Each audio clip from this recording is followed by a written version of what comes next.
जय माता दी सभी को। आज मैं एक माँ और बच्चे की ड्राइंग को लेकर आप लोगों के सामने प्रस्तुत हुई हूँ। इसमें एक माँ अपने बच्चे को गोद में लेके खिला रही है, सुला रही है, उसे थपकी दे रही है। उसी को मैंने दर्शाया है। चलिए कुछ रोचक जानकारियाँ आप लोगों से साझा कर रही हूँ। अगर किसी इंसान को बड़ी सफलता चाहिए तो योजना बनाए बिना काम नहीं करना चाहिए। जब भगवान विष्णु कृष्ण के रूप में अवतार लेने वाले थे, देवकी और वसुदेव कंस की कैद में थे। कंस ने देवकी वसुदेव की 6वीं संतान का वध कर दिया था।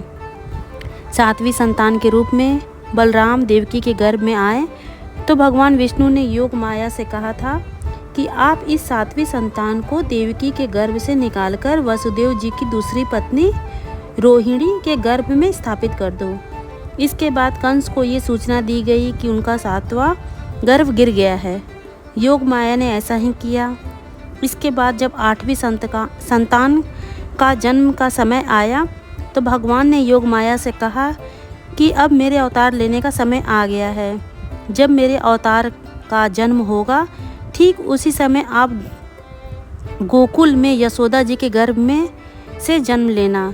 वसुदेव जीव कंस के कारागार से निकलकर मुझे गोकुल पहुंचाएंगे और आपको लेकर कंस के कारागार में आ जाएंगे। जब कंस 8वीं संतान को मारने के लिए आएगा तब आप मुक्त हो जाना। भगवान ने जो योजना बनाई थी उसी के अनुसार कृष्ण जी का अवतार हो गया और जो वो 8वीं संतान थी कन्या के रूप में, वही माँ अष्टभुजी कहलाई जो विंध्याचल में विराजमान है।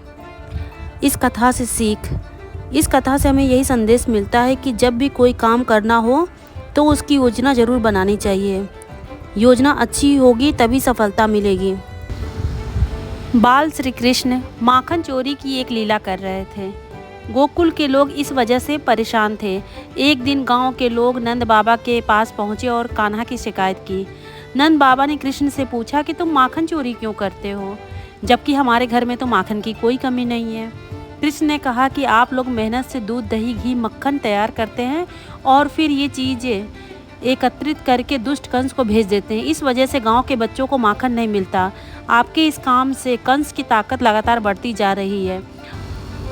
अगर आप लोग कंस को कर देना नहीं रोकेंगे तो मैं तोड़ फोड़ करता रहूँगा और उत्पात मचाता रहूँगा ताकि ये मक्खन कंस के पास ना पहुँच सके और गांव के बच्चों को मिल सके। इस कथा से हमें यह सीख मिलती है कि कृष्ण भगवान यही संदेश देना चाहते हैं कि हमें ऐसा काम नहीं करना चाहिए जिसकी वजह से गलत लोगों की ताकत को बढ़ावा मिले। अगर आप लोगों को मेरी ये स्केचिंग अच्छी लगे तो प्लीज़ लाइक करिए। Thank you.